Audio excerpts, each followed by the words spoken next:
the main point of creating permanent SAS datasets is that every time we read in this SAS dataset, every time we run the in-file statement from some text file, or every time we run a proc import from, say, Excel, it takes a really long time.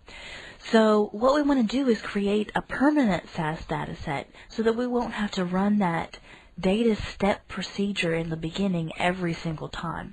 Or perhaps we have a lot of do loops and merge statements or something like that in the data step that are giving us a lot of trouble because our data step is our data set is very large.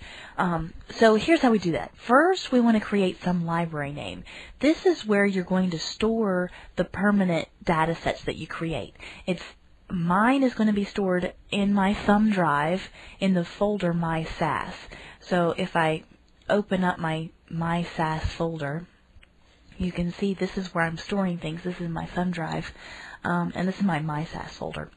So what you can do is just create a new little data step, except this time the name of the data set is a little bit different. What you're going to do is start out with the library name and then a dot and then the name of the data set. So I'm calling the data set test, but the name of the library comes first with a period after it.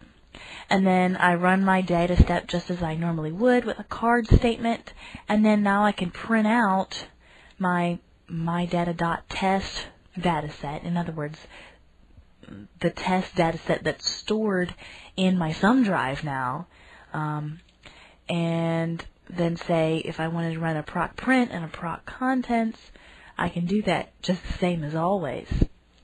And there you have it.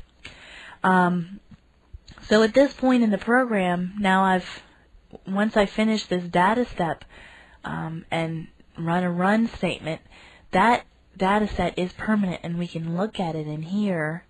You can see this test data set. I've already run this program, but once I open this up, there it is, and you can see that's the data set that I just created, 01, 02, 03.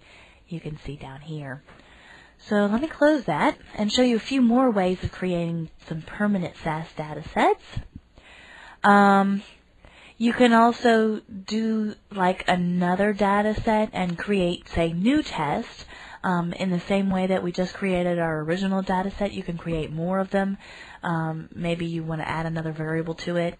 So I can print this out to show you what happened.